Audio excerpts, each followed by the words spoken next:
오늘도 하나님의 크고 놀라운 은혜와 사랑이 우리 가운데 충만하게 임하기를 바랍니다. 오늘 함께 나눌 말씀의 제목은 여호와 보시기에 악하였더라입니다. 우리가 지난 시간에 다윗이 밧세바와의 간음 사건을 은폐하려는 그런 계책을 꾸몄다가 우리아의 총경으로 실패하게 되었음을 우리가 살펴보았습니다. 이제 오늘 본문에서는 급기야 다윗이 요압을 통해 우리아를 죽이고 밧세바를 자신의 아내로 취하는 장면을 우리에게 보여주고 있습니다. 이제 우리는 여기서 다윗의 심각한 죄악성을 발견할 수 있는 것이지요. 즉 다윗은 자신의 죄를 은폐하기 위하여 무고한 우리아마저 살해하고 만 것입니다. 더욱이 그가 우리아를 살해하려는 그런 계획을 요압에게 전달하면서 그 계획이 담긴 편지를 우리아의 손에 들려 보냈다는 것은 그의 양심이 그만큼 완전히 마비되고 또 그의 영혼이 죄의 노예가 되었음을 여실히 보여주는 것입니다. 그리고 우리아가 죽고 이제 장례를 마치자마자 다윗은 밧세바를 궁으로 데려와 아내로 맞이하게 되는 것이죠. 그런데 성경은 다윗이 행한 그 일이 여호와 보시기에 악하였다고 분명히 밝혀두고 있다는 것입니다. 이것은 이 다음에 그 모든 여호와께서 악하게 보신 일로 말미암아 다윗과 다윗의 가문과 이스라엘 나라에 큰 징계가 있을 것임을 우리에게 보여주는 것이죠. 이제 말씀을 통해 그것을 살펴볼 때 오늘도 우리 가운데 특별한 하나님의 은혜가 있기를 간절히 바랍니다. 먼저 우리 성경 14절 15절 말씀 같이 보겠습니다. 아침이 되매 다윗이 편지를 써서 우리아의 손에 들려 요압에게 보내니 그 편지에 써서 이르기를 너희가 우리아를 맹렬한 싸움에 앞세워 두고 너희는 뒤로 물러가서 그로 맞아 죽게 하라 하였더라. 아멘. 자, 여기 지금 이제 14절 15절에서는요 요압을 향한 다윗의 우리아 살해 지시가 나옵니다. 그러니까 지금 특별히 이 내용을 시작하면서 아침이 되매 이렇게 지금 표현하고 있는 거예요. 이거는 이제 뭔가 새로운 이제 국면을 맞이하게 되는데 이 앞에서 다윗이 지금 우리아를 부르고 또 여러 가지 어떤 질문을 하는 것처럼 하면서 결국 뭐예요? 집으로 들어가서 그 아내와 함께 좋은 시간을 가져라 이렇게 권하면서 왕의 음식까지도 다 같이 보냈지만 우리아가 그것을 거절하고 그냥 다윗의 군사들과 함께 잤었죠. 또 이제 술을 먹이면서까지 이제 다윗이 우리아를 그렇게 밧세바 동침하게 시도했지만 또 역시 술에 취했어도 우리아는 자기 혼자 그렇게 편하게 또 아내와 함께 좋은 시간을 갈 수 없다 이렇게 생각하고 또 다시 군사들과 함께 잠을 자면서 다윗의 그 모든 계획이 수포로 돌아간 것이죠. 그러니까 여기 이 아침은요 이제 그렇게 모든 것이 수포로 돌아갔을 때 다윗이 이제 새로운 어떤 계획을 생각하고 이제 그 일을 진행함에 있어서 새로운 국면을 맞이했다 이것을 보여줍니다. 그리고 특별히 이 아침이 이제 강조되고 있는 것은 사실 아침에는요 우리가 하나님을 생각하고 하나님의 말씀을 묵상하면서 우리가 하나님의 뜻대로 나아가고자 새로운 마음을 갖는 그런 때거든요. 그런데 바로 그때 다윗은 오히려 지금 우리아를 죽일 또 다른 계획, 또 다른 치밀함을 우리에게 보여주고 있는 것이죠. 그러니까 성경에서 이것을 의도적으로 강조하고 있다는 것은 그만큼 지금 이 순간의 다윗은요 하나님의 마음에 딱 맞는 그런 다윗의 모습이 아니었다라고 하는 겁니다. 완전히 죄에 사로잡히고 죄의 노예가 되어서 그만큼 더 뭐예요? 사악해져 가고 있다라고 하는 거예요. 여러분 이것이 얼마나 무서운 모습인지 여러분 기억해야 됩니다.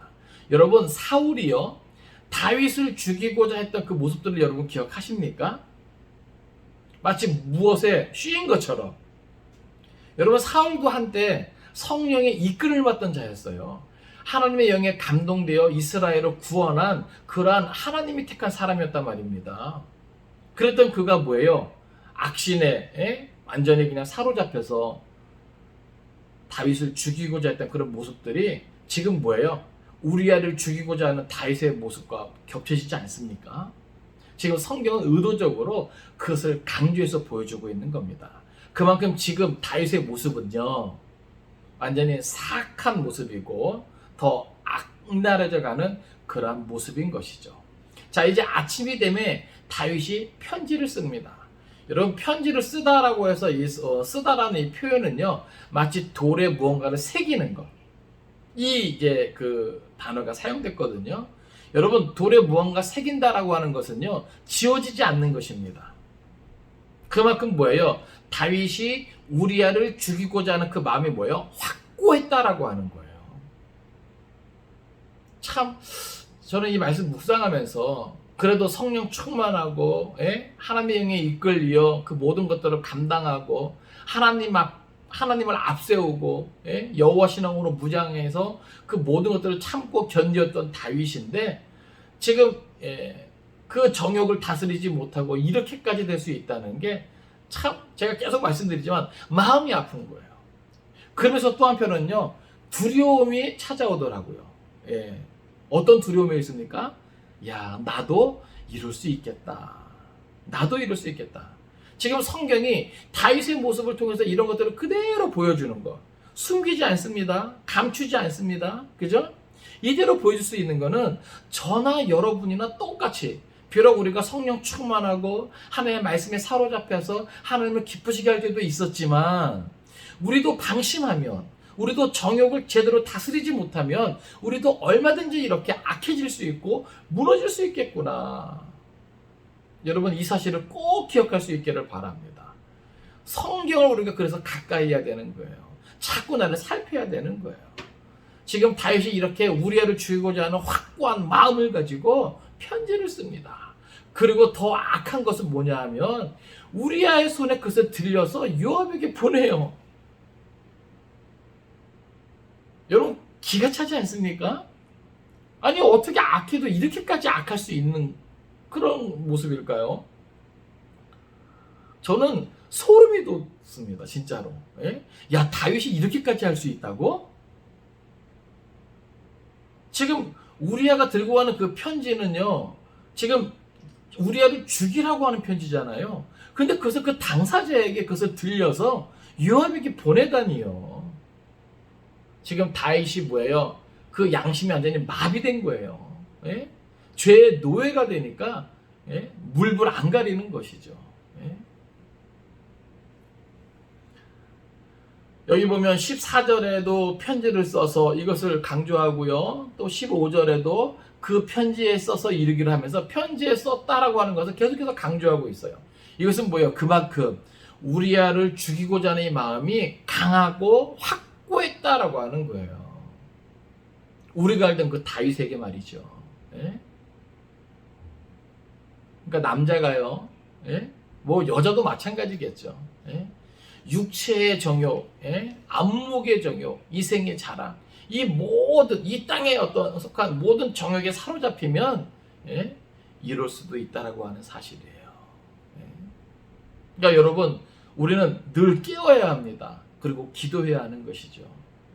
그리고 늘 말씀을 읽고 묵상해야 합니다. 하나님의 뜻을 살펴야 되는 것이죠. 여러분, 기억하십시오. 하나님이 살아계십니다. 하나님이 다 보고 듣고 관찰하고 계시다니까요. 뒤에 나와요. 어쨌든 지금 14절, 15절은요. 지금 다윗이 확고하게 우리아를 죽이고자 하는 그 마음이 강하다. 이것을 편지에 써서 직접 우리아의 손에 들려서 요압에게 보내는 모습으로 인해서 그것을 우리에게 보여줍니다. 그리고 어떻게 하라고까지 자세하게 지시하는데, 여기 15절을 보면요.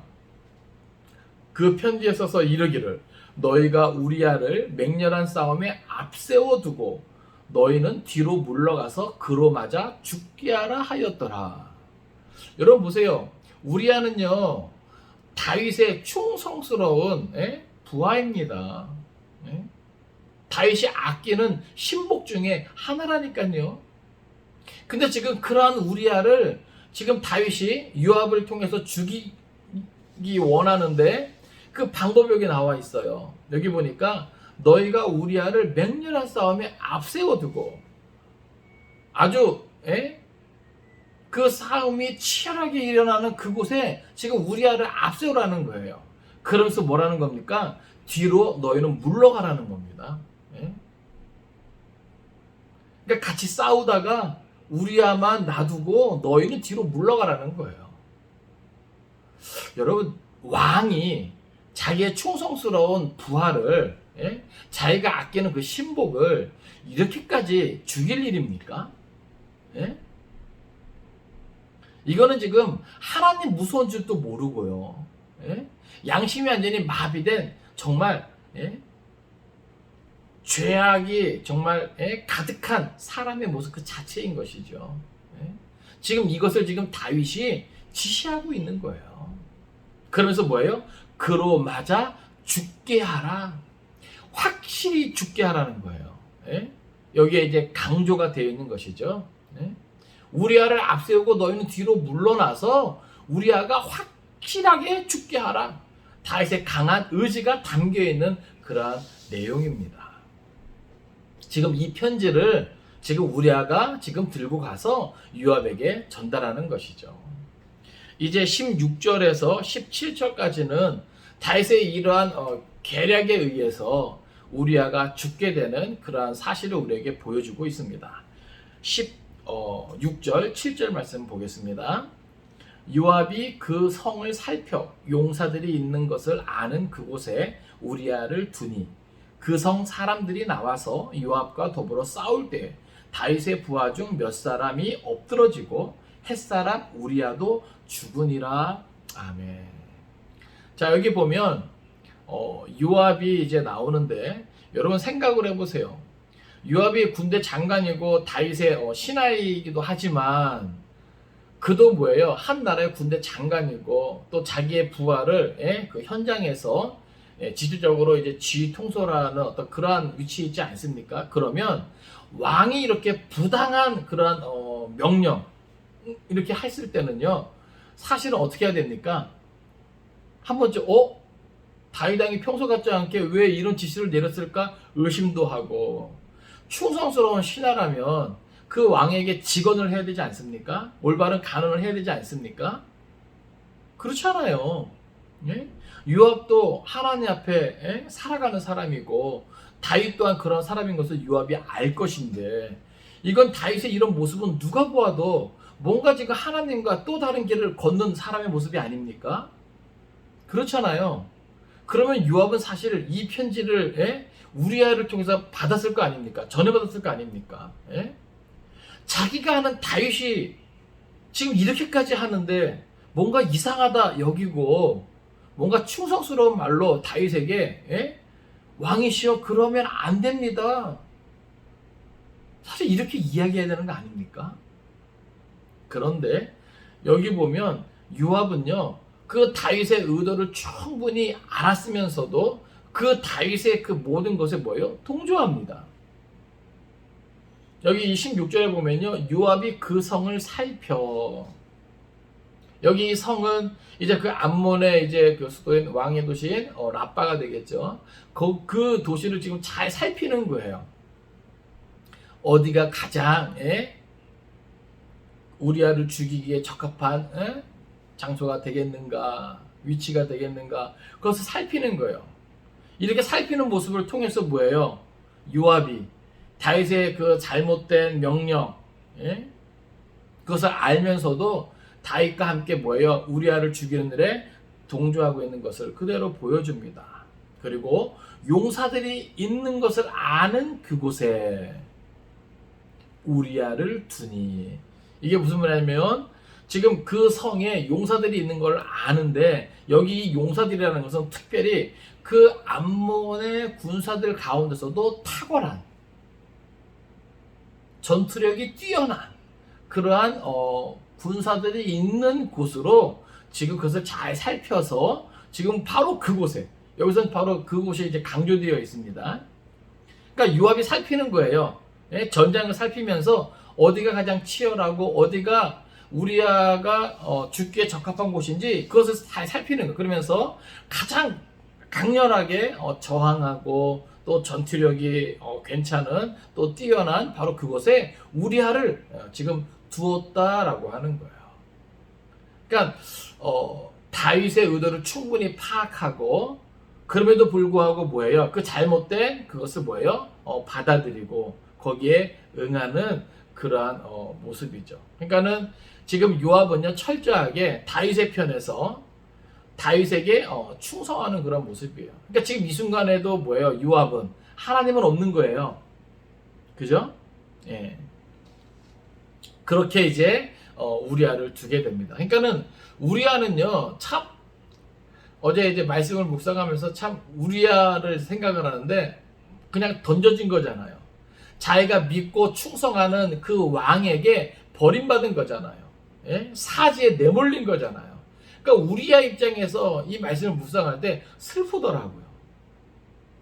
우리아는 지금 아무것도 몰라요. 오직 뭐밖에 없어요. 왕의 명령에 군대 장관의 명령에 지금 충성스러운 모습으로 순종하는 거예요.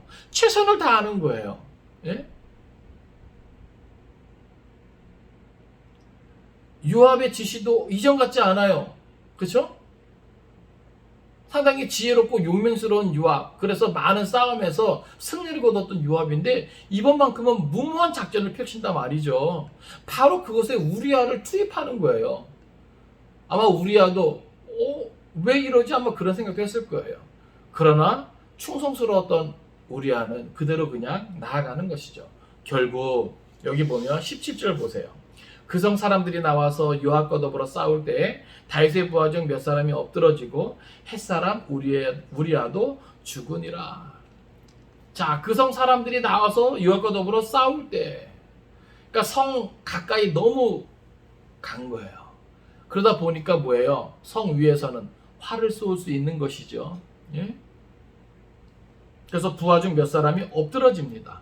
근데 보세요, 여기 우리아만 죽은 게 아니라 또 다른 사람들도 정말 용맹스러운 그런 다른 사람들도 좀 죽은 것이죠. 그런데 여기 그 다른 사람 부하 중 몇 사람이 죽은 것과 우리아가 죽은 것이 이 원어가 달라요. 여기 보면 번역 성경도 다른 사람들은 엎드러지고라는 표현을 썼고 우리아는 죽으니라라는 표현을 썼죠. 특별히 우리아에게만 죽으니라라고 하는 이 표현은 다시 살아날 수 없는 확실한 죽음에 이르렀다는 것을 강조해서 말하는 거예요. 다시 말해서 지금 이 싸움에서 다윗의 관심은 어디 있을까요? 지금 이 싸움이 이기는 것에 있지 않죠? 지금 어디에 있어요? 우리아가 죽는 것에 있는 거예요. 그렇기 때문에 성경도 지금 이 무모한 작전으로 말미암아 누가 죽었다? 물론 다른 사람도 죽었지만 우리아도 죽었다. 우리아가 다시 살아날 수 없는 확실한 죽음에 이르렀다. 이것을 강조해서 보여주고 있는 겁니다. 이것이 다 뭐예요? 완료형이에요.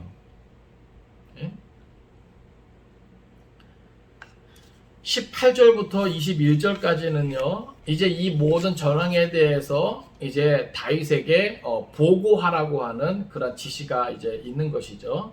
우리 18절부터 21절까지 있습니다. 요압이 사람을 보내 그 전쟁의 모든 일을 다윗에게 보고할세. 그 전령에게 명령하여 이르되 전쟁의 모든 일을 내가 왕께 보고하기를 마친 후에 혹시 왕이 노하여 내게 말씀하기를 너희가 어찌하여 성에 그처럼 가까이 가서 싸웠느냐? 그들이 성 위에서 쏠 줄을 알지 못하였느냐? 여룻베셋의 아들 아비멜렉을 쳐 죽인 자가 누구냐? 여인 하나가 성에서 맷돌 윗짝을 그 위에 던짐에 그가 데베스에서 죽지 아니하였느냐? 어찌하여 성에 가까이 갔더냐 하시거든 네가 말하기를 왕의 종 햇사람 우리아도 죽었나이다 하라. 아멘.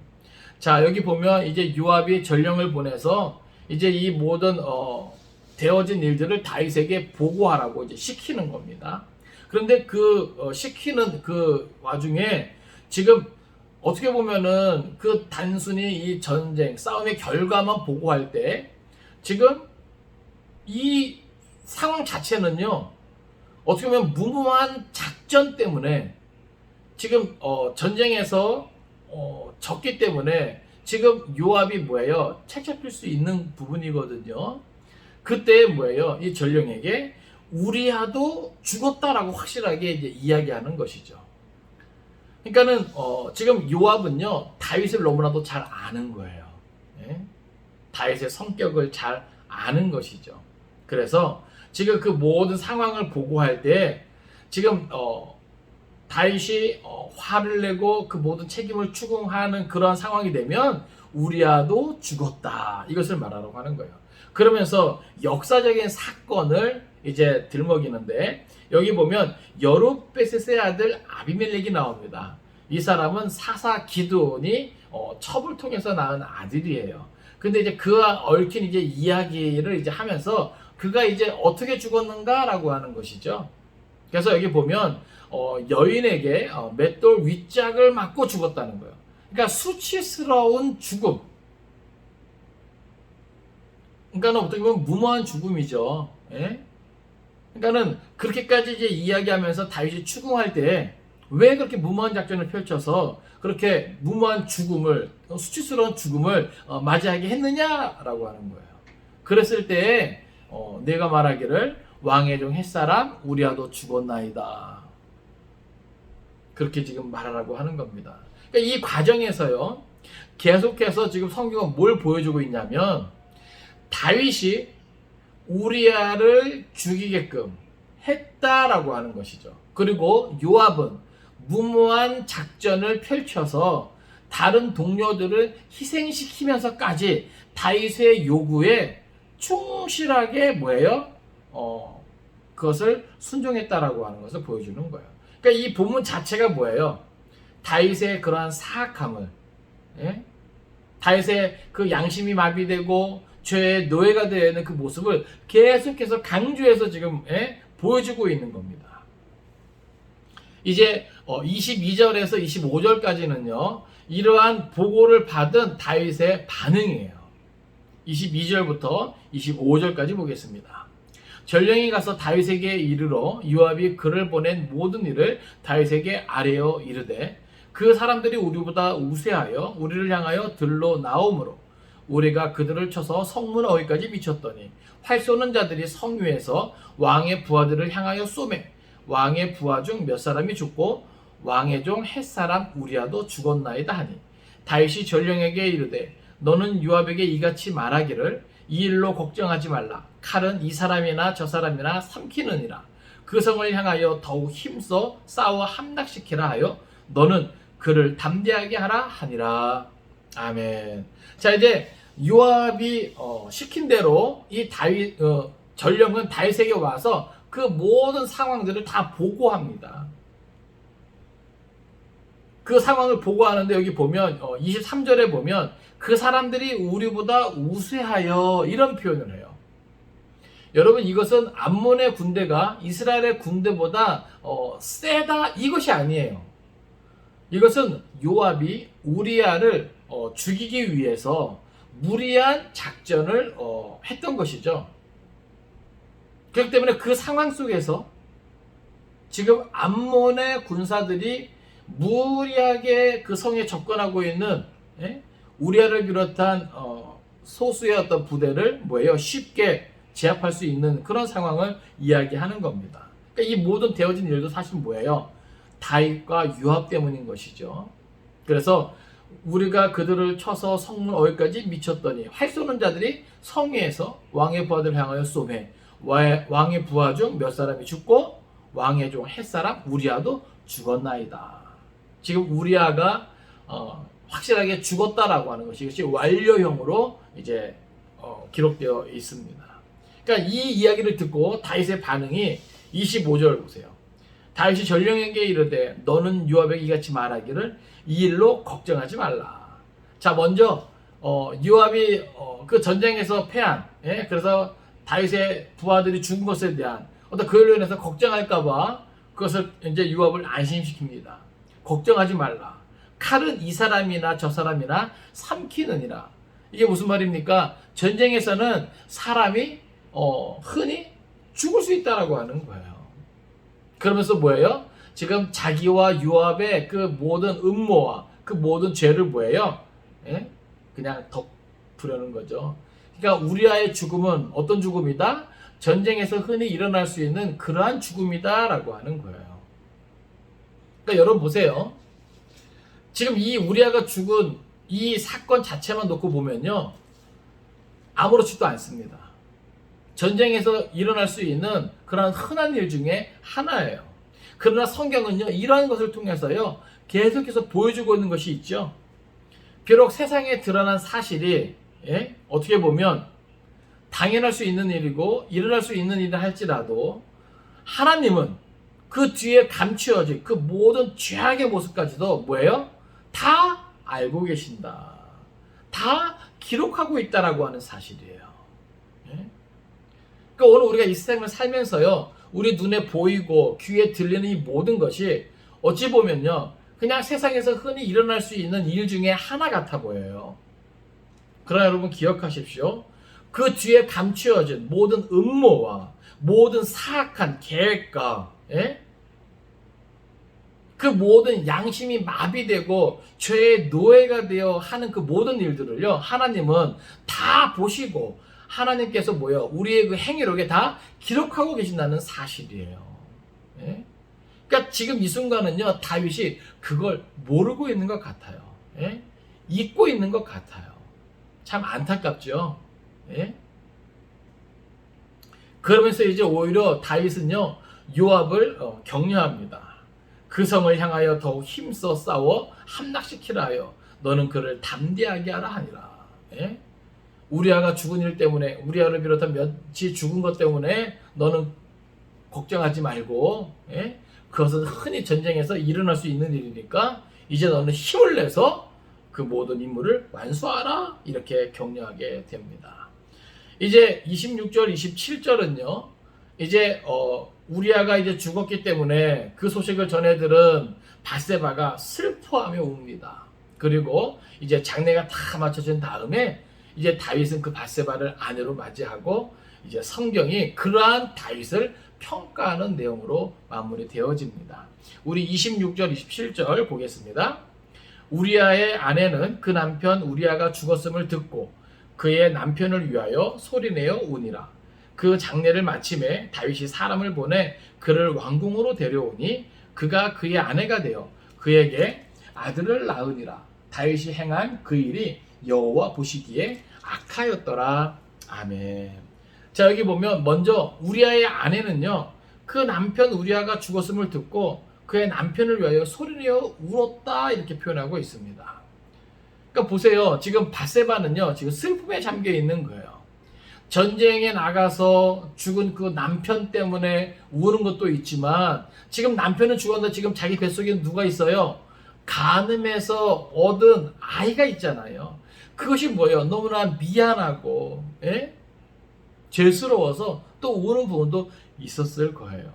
어찌됐건 지금 밧세바는요, 다윗이 이렇게 우리아를 음모를 꾸며서 죽인 이 사실에 대해서 모르고 있는 것 같아요. 그러니까 지금 밧세바는 남편이 충성스러운 군사니까, 군인이니까 전쟁에서 일어날 수 있는 그런 흔한 죽음으로 받아들이고 안타까운 마음으로 그를 위해 슬퍼하고 있는 것이죠. 또한 죄된 그런 마음 때문에 남편은 전쟁에 나가 용감하게 싸우다가 죽었는데 자기는 간음하여 얻은 그 아이를 임신하고 있으니까 그것 때문에 미안한 마음에 더 아마 울었을 겁니다. 그리고 27절 마지막은요, 이제 그 장례를 마침에 다윗이 사람을 보내 그를 왕궁으로 데려오니, 참 놀라운 것은요, 이게 와우 계속적인 용법으로 표현되고 있다는 거예요. 이게 무슨 말이냐면 장례를 마치자마자 지체하지 않고 다윗이 이 일을 했다라고 하는 겁니다. 마치 그 장례가 끝나기를 기다렸다는 사람처럼. 그래서 다윗이 사람을 보내 밧세바를 왕궁으로 데려오고 이제 그의 아내로 맞이하게 되는 것이죠. 그리고 성경은요, 여기 보니까 밧세바가 그에게 아들을 낳으니라, 이렇게 말하고 있습니다. 여러분 보세요. 임신하고, 그쵸? 그 와중에 다윗이 우리아를 요압에게 보내면서 죽게 하고, 그리고 시간이 지나서 아들을 낳았다 그랬습니다. 그러면요, 적어도 뭐예요? 지금 임신한 사실을 알게 되고 이게 되면은 지금 아이 낳기까지 뭐예요? 지금 9개월에서 약 1년 정도 시간이 지금 된 거잖아요. 그래서 성경은 지금 뭘 이제 이야기하는 거냐면 다윗이 그 오랜 시간 동안 하나님 앞에 회개하지 않고 있었다라고 하는 거예요. 이해되십니까? 그리고 이 모든 것이 다윗의 완전 범죄처럼, 그렇죠? 모든 것이 그냥 묻히는 것처럼 끝나는 것처럼 성경은 놔두지 않습니다. 이해되십니까? 지금 우리아가 죽은 것 때문에, 그리고 우리아가 죽고 다윗이 밧세바를 아내로 맞이한 것 때문에 밧세바가 임신하여 아들을 낳은 것이, 간음해서 얻은 이 아들이 무지한 것처럼 보여요. 되게 자연스러운 것처럼 보입니다. 이것이 세상에 드러난 일이에요. 그런데 성경은요, 이것을 기록하고 있는 거예요. 무엇입니까? 다윗이 행한 그 일이 여호와 보시기에 악하였더라. 네? 여러분 잘 들으세요. 오늘 우리도요, 그냥 다른 사람이 모르게 하면 돼. 그렇죠?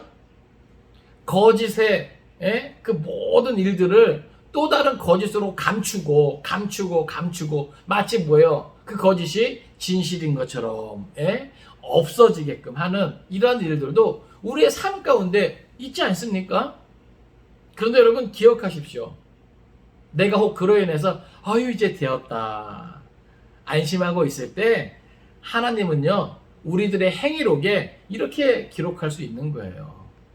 너희가 행한 그 일이 여호와 보시기에 악하였더라. 말씀을 정리합니다. 저는 오늘 본문을 통해서요, 크게 이제 두 가지를 이제 짚고 넘어가기 원합니다. 하나는요, 성도는 부당한 압력에 대해 노라고 말할 수 있어야 한다는 겁니다. 네. 저는 오늘 본문에서요, 요압의 행동이 상당히 아쉽습니다. 네. 아까도 말씀드렸지만 우리아의 손에 들려진 그 편지를 요압이 전달받았을 때, 그리고 그 편지를 열어 그 내용을 확인했을 때 하나님을 경외하고 충성스러운 신하의 그 중심을 요압이 잘 잡고 있었다면 다윗의 이 요구가 얼마나 부당한지, 그리고 그것이 하나님 앞에 죄가 되는지를 요압은 알았을 거예요. 그렇지 않습니까? 그런데 요압의 행동은요, 다윗의 지시가 부당했음에도 불구하고 그것을 그대로 실행에 옮기게 됩니다. 그러니까 요압은요, 선택할 수 있었죠. 사실 요압은 어떻게 해야 됩니까? 다윗의 편지를 받았을 때 하나님 앞에 기도하면서 해답을 찾고 또 다윗의 부당함을 어때요? 강언했어야 된단 말이죠. 전 여기서 그리스도인의 용기를 생각해 보았습니다. 여러분, 오늘 이 시대도요, 세상은요, 우리에게 많은 부당한 일들을 요구하고 강요하기까지 합니다. 제가 예전에 부교육자로 청년부를 담당했을 때 어떤 청년이 그런 것들을 저한테 상담해 온 일이 기억나요. 이제 대학교 교수로 있었는데 그 교수님이 잘못된 회계의 어떤 그런 정리를 이제 요구한 것이죠. 그러니까 신앙의 양심 때문에 그 요구를 거부하면 자기가 나중에 학위를 이제 할 때 뭔가 좀 불리하게 되는 거예요. 논문을 쓰고 그 학위를 받는 데 있어서 불리하게 되는 겁니다. 어떻게 해야 되냐라고 하는 거예요. 여러분, 어떻게 해야 됩니까? 논문도 쓰고 학위도 받아야 되는데 자기의 그 모든 전권을 다 쥐고 있는 그 교수에게서 그렇게 모든 회계의 어떤 정리를 부당하게 하는 그런 것도 요구받았을 때 저는 어떻게 얘기해 줘야 됐을까요? 그러니까 이게 참 쉽지 않더라고요. 그래서 저는 한 가지만 말했습니다. 신앙의 양심대로 하나님 앞에서 옳다 여겨지는 것을 하라 그랬습니다. 물론 어려움이 따를 거예요. 핍박도 따를 수 있습니다. 그렇지 않겠습니까? 만약에 신앙의 양심대로 그것을 거절했다가 그 교수에게서 미움도 받고 자기가 하고자 하는 계획에 차질이 생길 수도 있겠죠. 그쵸? 여러분들은 어떻겠습니까? 우리 안지사님 사업하시면서 아마 그러한 부당한 요구, 강요, 예전에 제가 읽은 책 중에 나는 정직한 자의 형통을 믿는다라는 그런 책이 있습니다. 거기에는 이 세상에, 이 땅에 많은 기업들이 이중장부를 쓰고 있다는 거예요. 그러나 그 기업인은 신앙의 양심을 가지고 하나님 앞에서 이중장부를 쓰지 않았다고 하는 것이죠. 물론 한순간에 어려움은 있었지만 하나님의 그 기업을 세워주시고 더 번창하게 하셨다는 그러한 간증의 내용이 담겨 있습니다. 오늘 우리는요, 눈앞에 잠깐의 이익 때문에 신앙의 양심을 저버리고 달과같이 정말 참으로 무모하고 하나님께서 보실 때 악한 일을 우리도 할 때가 있지 않습니까? 여러분, 그리스도인의 용기를 생각할 때 또 우리가 생각해야 될 것이 바로 다니엘과 세 친구죠. 우리 성경 한번 찾아볼까요? 다니엘서 3장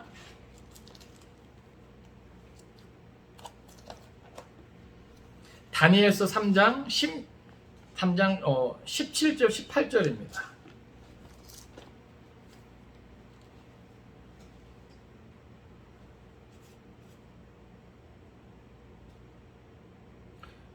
다니엘서 구약성경 다니엘서 3장 17절 18절입니다. 지금 이 다니엘 3장의 배경은요, 느부갓네살 왕이 금신상을 만들고 누구든지 그 금신상 앞에 절을 하게 합니다. 그런데 다니엘과 이 세 친구들이 그것을 거부하는 것이죠. 그럴 때 이들은 풀불에 들어갑니다. 그런데 이 풀불에 들어가면서도 이들이 그 신앙의 양심을 저버리지 않아요. 하나님에 대한 믿음을 저버리지 않습니다. 얼마나 이들의 용기가 대단한지 우리가 함께 살펴보겠습니다. 다니엘서 3장 17절 18절이에요. 제가 읽어드립니다. 왕이여, 우리가 섬기는 하나님이 계시다면 우리를 맹렬히 타는 풀불 가운데에서 능히 건져내시겠고 왕의 손에서도 건져내시리이다. 그렇게 하지 아니하실지라도 왕이여, 우리가 왕의 신들을 섬기지도 아니하고 왕이 세우신 금신상에게 절하지도 아니할 줄을 아옵소서. 아멘.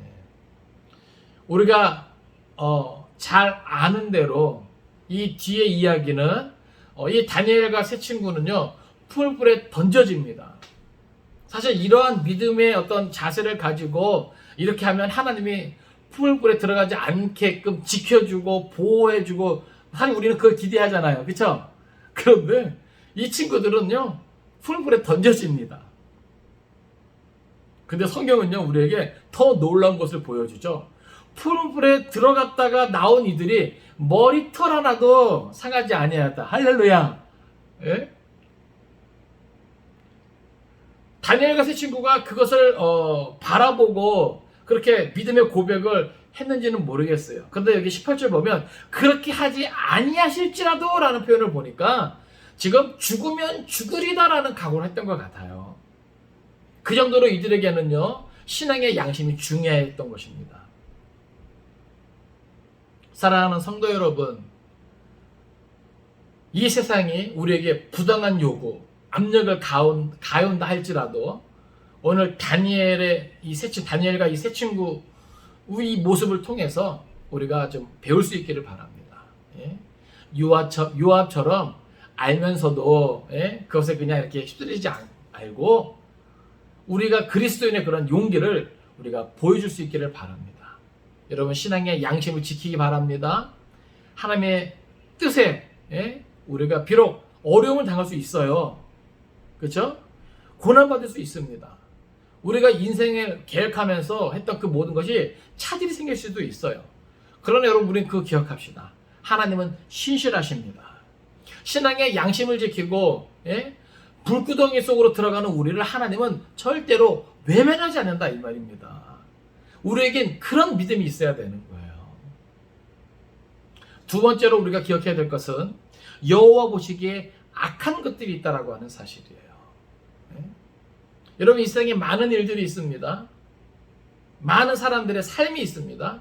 그런데 어떤 것은 여호와 보시기에 선하기도 하지만 어떤 것은 여호와 보시기에 악한 것이 있다고 성경은 분명히 밝혀두고 있다는 사실이에요. 그러니까 여러분 기억하십시오. 오늘 본문에도 분명히 나와 있지만 아마 다윗은요 속으로 우리아가 죽었다는 것에 대해서 쾌재를 불렀을 겁니다. 그리고 장례가 마치자마자 우리아의 아내 그 밧세바를 뭐예요? 자기의 아내로 삼은 것은 완전 범죄를 위한 것이죠. 그러면서 속으로 뭐예요? 안심했을 거예요. 그런데 성경은 바로 그 마음에 큰 경고를 줍니다. 무엇입니까? 다윗이 행한 그 일, 지금 안심하고 있는 그 다윗이 지금 이것을 지금 기억해야 된다는 것이죠. 무엇입니까? 다윗이 행한 그 일이 여호와 보시기에 악하였더라.